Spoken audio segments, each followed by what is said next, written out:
Lego is one of the most famous toy companies in the world. When people think of Lego, they often imagine small, colorful bricks that can be joined together. Children can use these bricks to build houses, cars, castles, or even whole cities.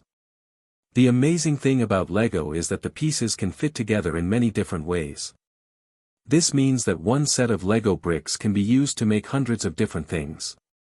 It is not only a toy, it is a tool for imagination.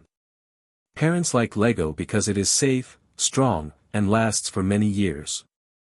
Teachers also like Lego because it helps children think in a creative way. Many children learn to solve problems while they play with Lego. They learn to try, to fail, and to try again. This is why Lego is loved by children, parents, and teachers around the world. But even though Lego is now strong and famous, the company once had very difficult times. In fact, Lego was very close to bankruptcy. Bankruptcy means that a company has no money left and cannot pay its debts. It is often the end of a business. But Lego did not end. Lego came back from this problem stronger than ever.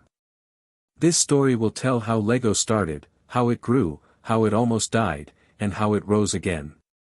The story of Lego is not only about toys. It is also about people, about dreams, and about never giving up. The Lego brick is simple, but behind this simple toy is a long history. Lego was born in Denmark, a small country in Europe. Denmark is known for its design, its clean cities, and its creative people. In the 1930s, life in Denmark was not easy. There was a global economic crisis, and many families struggled. One of those families was the Christiansen family. The father, Ole Kirk Christiansen, was a carpenter. A carpenter is someone who works with wood, making furniture and other things. Ole Kirk had a small workshop where he made wooden objects for homes.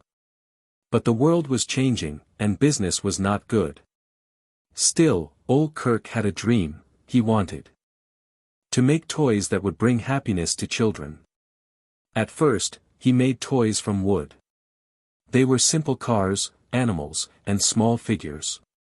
He worked hard, even when money was short. This hard work was the beginning of Lego. The name, Lego, has a special meaning. It comes from the Danish words, lie godt, which mean, play well. This name was not just a word for the company, it was also a promise. It was a promise that children would play in a good way, in a creative way, and in a safe way. Lego wanted to give more than fun. It wanted to give learning. In the early years, Ole Kirk and his workers made many different wooden toys. They wanted to make the best toys, even if times were hard. They believed that quality was important. In fact, there was a rule in the workshop, only the best is good enough. Ole Kirk put this phrase on a sign and asked everyone to remember it. Even when wood was expensive or when workers were tired, they did their best. This strong belief in quality and in children's happiness became the heart of Lego. Later, when Lego moved from wooden toys to plastic bricks, this idea stayed the same. Always give the best, and always help children play well. But the journey from wooden toys to the famous plastic bricks was not easy.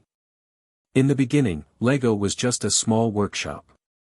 It had only a few workers, and money was always a problem. But slowly, things began to change. In the 1940s, new materials became available, such as plastic. At that time, many people did not trust plastic toys. They thought wood was better and stronger. But Ole Kirk believed in the future. He bought a plastic molding machine, even though it was very expensive. It was a big risk for a small company. Some people laughed at him. They said, children will never want plastic toys. But Ole Kirk continued. He believed plastic could make toys in new shapes that wood could not. At first, Lego made simple plastic toys like balls and trucks. Then, in 1949, they made something new, small bricks with little tubes inside. These tubes allowed the bricks to fit together. Children could build with them, and the creations would stay strong. This was the first version of the Lego brick. It was not perfect yet, but it was the start of something that would change the toy world forever. At first, the Lego brick was not very popular. Some people thought it was strange. Some shops did not want to sell it. But children who tried it loved it. They could build and rebuild. They could make a house, then take it apart, then make a car. The possibilities were endless. In 1958, Lego improved the design of the brick. They made the tubes inside stronger and more precise. This design has not changed since then, and it is the same design used today. That is why Lego bricks made in 1958 still fit with Lego bricks made now. This was a big idea, toys that last for generations. Parents saw that Lego was different. It was not a toy that broke quickly or became boring. It was a toy that grew with the child. Slowly, Lego became more popular, first in Denmark, then in other countries. By the 1960s, Lego was selling across Europe. By the 1970s, Lego was in America and Asia too. The small workshop in Denmark was now a growing company. Lego had created something special, a toy that was simple, creative, and timeless. But even as Lego became successful, bigger challenges were waiting in the future. As Lego grew in popularity, the company continued to experiment and to improve. The workers in the factory did not only make bricks. They also thought about how children played with the bricks. They asked questions: what makes play fun? What makes play creative? How can we help children build better things? These questions led to new ideas. In 1968, Lego opened something very special, the first Legoland park in Billund, Denmark. It was not only a playground but also a whole world built from Lego bricks. Visitors could see trains, houses, castle, and even whole towns made of Lego.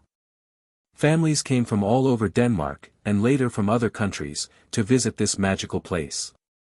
Children could walk into a world where their toys were bigger than life. This park showed the world that Lego was not just a toy company. It was also a company of imagination and dreams.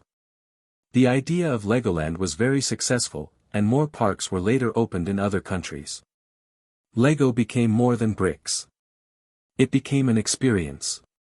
It became part of childhood. The 1970s and 1980s were exciting years for Lego. During this time, Lego introduced new sets and new themes. For example, Lego made sets about space. Children could build rockets, space stations, and even small astronauts. For many children, this was their first way to imagine traveling to the moon or to another planet. Lego also made sets about cities. Children could build houses, cars, fire stations, and airports. They could imagine life in a busy town. Later, Lego added castles, knights, and dragons, so children could imagine stories about kings and queens. The company also created small figures, called minifigures, in 1978. These little people made Lego worlds feel alive. A child could build a town and then fill it with people who worked, played, and lived there. The minifigures made Lego more than a construction toy. They made it a storytelling toy. Children did not just build, they also created stories. This was very powerful because stories help children learn and dream. Lego was no longer only about bricks. It was about worlds. By the 1980s, Lego was already a global brand. Children in Europe, America, and Asia all knew the colorful bricks. The company was growing fast, and new ideas arrived every year. Lego started to think beyond toys. They created books, magazines, and even early computer games. They opened more Legoland parks. Lego became part of popular culture. Parents who had played with Lego as children now bought Lego sets for their own children. This cycle made Lego stronger, because each generation shared the toy with the next. In schools, teachers began to use Lego to teach. Lego was not just for play, it became a tool for learning science, math, and teamwork. The company worked with educators to develop special sets for classrooms.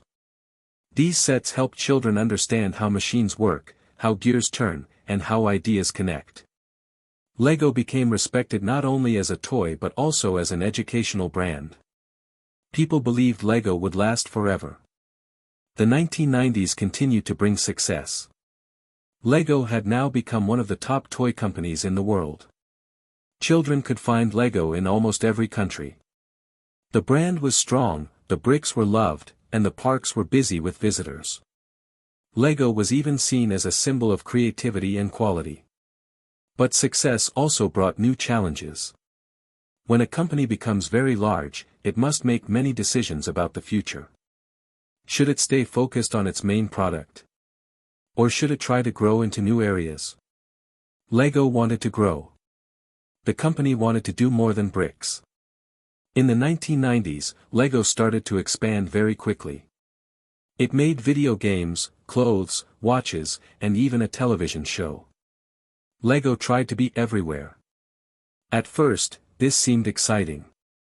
Many people thought it was a good idea, because Lego was so famous. But slowly, problems began to appear. One of the problems was that Lego lost focus. The company was no longer thinking only about bricks and play. It was trying to do too many things at the same time. For example, Lego made complicated electronic toys that were very expensive. Many families did not buy them, because they cost too much money and were not as fun as simple bricks. Lego also created many new themes, but some of them were not popular. There were too many choices, and children became confused. Parents also became confused. When a company grows too fast, it can forget what made it special in the first place. For Lego, what made it special was simple: creativity with bricks. But in the late 1990s, Lego was moving away from this simple idea. Sales began to slow down. Costs became higher. Factories were busy, but the company was not making enough profit. By the early 2000s, Lego was facing very serious financial problems. The company that once seemed unbreakable was now at risk of falling apart. The golden years were ending, and a storm was coming. In the late 1990s, Lego was at the top of the toy world. It had been growing for decades, and everyone believed it was unstoppable. Children everywhere wanted Lego sets for birthdays and holidays. Parents felt proud when they gave Lego, because they knew it was not just a toy but also a learning tool. Lego was seen as creative, safe, and valuable. At the same time, Lego was opening new offices, new factories, and even new theme parks in other countries.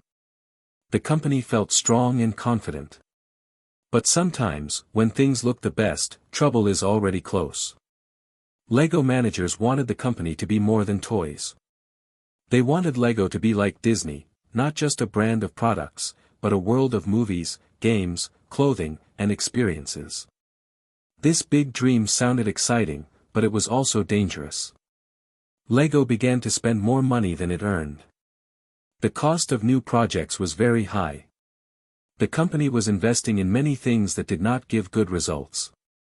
Soon, Lego would learn that even the strongest brand can face big problems if it grows too quickly and forgets its roots. The fall began slowly. At first, only a few people noticed. Some Lego sets were not selling. Some new products were too complicated. Children preferred simple play, but Lego was producing toys with many pieces, electronic parts, and strange designs. Parents said the toys were too expensive. Shops said the toys were taking too much space but not selling well. Still, Lego managers thought they could fix it by making even more products. They created hundreds of new sets every year. Some themes were successful, but many failed. At the same time, Lego opened new Legoland parks in Europe and America.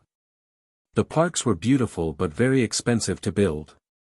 They required huge amounts of money, but they did not bring enough profit. Slowly, Lego's bank account became smaller. Debt grew larger. What had once been a rich company was now losing money every year. By the early 2000s, the problems became very serious. In 2003, Lego lost almost $300 million in just 1 year. For a toy company, this was shocking. Newspapers wrote about it. Business experts asked, "Is Lego finished?"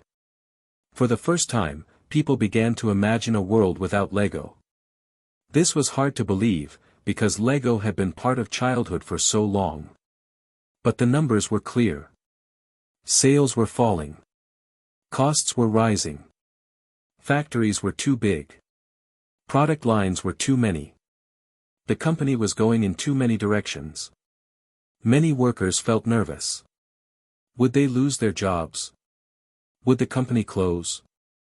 The mood inside Lego was heavy, and outside, children and parents around the world worried that their favorite toy company might disappear forever. At this time, Lego also faced new competition. Video games were becoming more popular with children. Companies like Sony, Nintendo, and Microsoft were releasing exciting games and consoles. Many children spent hours in front of screens instead of building with bricks. Parents spent money on game systems rather than on Lego sets. Lego tried to make its own video games and even robots, but most of these products were not successful. The company had lost its clear identity. Was Lego about bricks? Was it about parks? Was it about electronics? Nobody was sure. The heart of the brand, creativity with simple bricks, was being forgotten. When a company forgets its heart, it becomes weak. By 2003, Lego was on the edge of bankruptcy. The proud company that once seemed unshakable was very close to collapse. The situation became desperate. Lego had more than 8,000 employees around the world, but it could not pay for all of them. The company had to close factories and cut thousands of jobs. Many families were affected. In Denmark, where Lego was seen as a national treasure, this was a painful moment. People could not believe that the company which gave so much joy was now in such deep trouble. Some banks stopped trusting Lego. Some investors wanted to sell their shares. Even inside the company, workers wondered if the end was near. The Lego family, who still owned the company, felt the heavy weight of responsibility. They did not want to see their fathers' and grandfathers' dream disappear. But how could they save the company? It was clear that something very big had to change. Lego needed new leadership and a new plan. In 2004, Lego reached a crisis point. It was the worst year in the company's history. Sales dropped again. Losses continued. If nothing changed, Lego would soon be bankrupt. For the first time, the family that owned Lego decided to bring in an outside leader. Until then, Lego had always been led by family members. But now they needed fresh ideas, a new perspective, and strong action. They chose a man named Jørgen Vig Knudstorp. He was young, intelligent, and full of energy. He was not a member of the Lego family, but he loved the company. He wanted to save it. When he became CEO, people were nervous. Could he really fix such a big problem? Jørgen believed he could. He said something very simple but powerful: we must return to our roots. We must remember what Lego is all about. The new CEO began to study the company carefully. He looked at every product line, every factory, and every project. He wanted to understand what was working and what was failing. What he saw was shocking. More than half of Lego's products were not profitable. Many sets were too complicated and too expensive to produce. The Legoland parks were losing money. The factories were producing more than the company could sell. Jørgen made tough decisions. He sold the Legoland parks to another company. He closed some factories. He reduced the number of sets and themes. This was painful for many workers, but it was necessary to keep Lego alive. Sometimes, to rebuild, you must first take apart what is broken. Jørgen explained to the workers that this was not the end but the beginning of a new future. At the same time, Jørgen focused on the heart of Lego, the brick. He asked, "What makes Lego special?" The answer was clear: creativity, imagination, and play. He wanted the company to stop chasing too many ideas and to focus again on what children loved most, simple building sets that inspired imagination. He told designers to create sets that were fun, creative, and affordable. He reminded everyone of the old company rule, only the best is good enough. Slowly, the company began to simplify. Instead of thousands of different pieces, Lego reduced the number of brick shapes. This made production cheaper and easier. It also made sets more creative, because children had to use the same bricks in many different ways. Step by step, Lego began to feel like Lego again. The changes were not easy. Some workers felt sad when projects were cancelled. Some families were angry when jobs were lost. But over time, people began to see that the company was becoming healthier. The Lego family supported Jorgen's plan. They believed in his vision. Slowly, sales stopped falling. Slowly, children returned to the bricks. At the same time, Lego made smart partnerships. It began to work with big movie brands like Star Wars and Harry Potter. These themes connected Lego with popular stories that children already loved. When a child saw a Star Wars movie, they wanted the Lego set to build the spaceship. When they read Harry Potter, they wanted to build Hogwarts. These partnerships gave Lego new life. The company was rebuilding, one brick at a time. By the late 2000s, Lego was no longer falling. It was starting to rise again. The company had survived its darkest days. It had cut costs, sold unprofitable businesses, and returned to its roots. More importantly, it had regained its identity. Lego was once again about imagination, creativity, and play. Parents trusted the brand again. Children loved the new sets. Sales began to grow. In schools, Lego was used for learning again. In families, Lego became a symbol of togetherness, parents and children building side by side. Lego had shown that even when a company is close to death, it can rebuild and rise again. The story of Lego's recovery is not only about toys. It is also about courage, focus, and never giving up. After Lego survived the crisis, the company started to build a new future step by step. The managers and designers worked together with a new spirit. They remembered the mistakes of the past, too many products, too much expansion, and forgetting the simple joy of the brick. Now, they promised not to repeat those mistakes. Lego focused on children again. Designers spent time watching how children played. They studied how children built towers, cars, and stories with the bricks. They asked, what makes a child's eyes light up? What makes play exciting? These questions guided every new decision. The company also worked closely with fans. Lego discovered that many adults also loved building with bricks. Some adults had kept their Lego collections since childhood. These fans became important for Lego, because they shared new ideas and helped show the world that Lego was for everyone, not just for children. By the 2010s, Lego had become stronger than ever. Sales were growing every year. The company was no longer in danger but was now leading the toy industry. In 2014, Lego released the Lego Movie. At first, some people thought it was a strange idea. How could a movie about plastic bricks be interesting? But the movie was a huge success. It was funny, creative, and emotional. It showed that Lego was not just about building objects but also about building ideas and stories. Children loved it. Parents loved it. Even people who had not played with Lego for years enjoyed the movie. The famous phrase from the film, "Everything is awesome," became part of popular culture. The Lego Movie reminded the world that imagination has no limits. After the movie, Lego's popularity exploded again. The success of the movie gave Lego new energy. Soon, more movies followed, like the Lego Batman movie and the Lego Ninjago movie. Each one brought new fans to Lego. At the same time, the company expanded its digital presence. It created apps and online platforms where children could share their creations. Lego also continued to grow in education. In many schools, Lego bricks became part of science, technology, engineering, and math classes. Children used them to learn how machines work, how to solve problems, and how to cooperate in teams.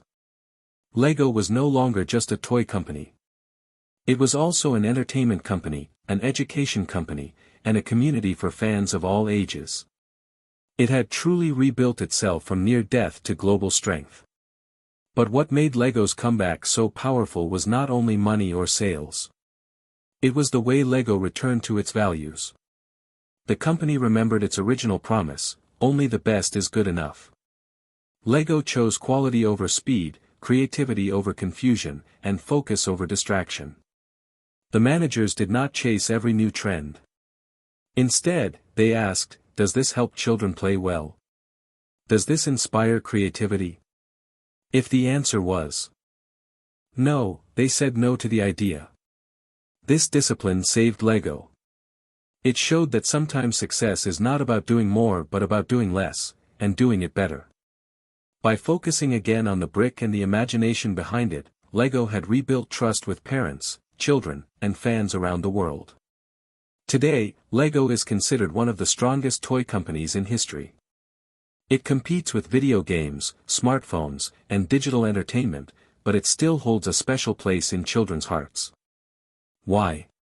Because Lego offers something different. It offers creativity that comes from the hands, not just the screen. It offers play that connects parents and children together.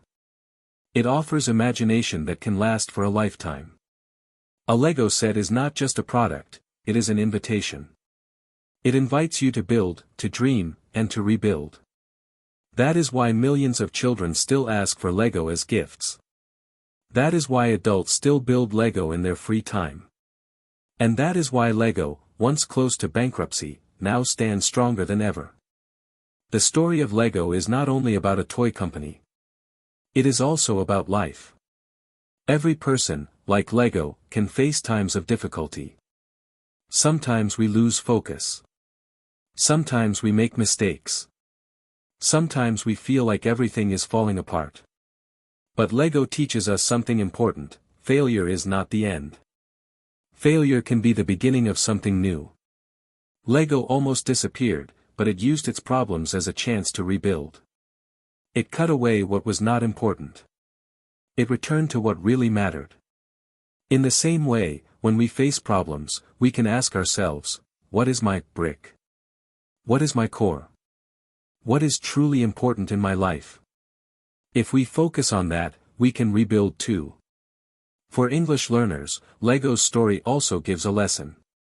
Learning a language is like building with bricks. At first, you only have a few words. Then you add more words. You build simple sentences. Later, you build bigger ideas. Sometimes you make mistakes, and your tower falls down. But you can always rebuild. Piece by piece, brick by brick, your English becomes stronger. Like Lego, you must not give up. Even when it feels hard, keep building. Keep trying. One day you will look back and see how much you have built. You will see that your hard work has created something strong and beautiful. So, the story of Lego is more than a business story.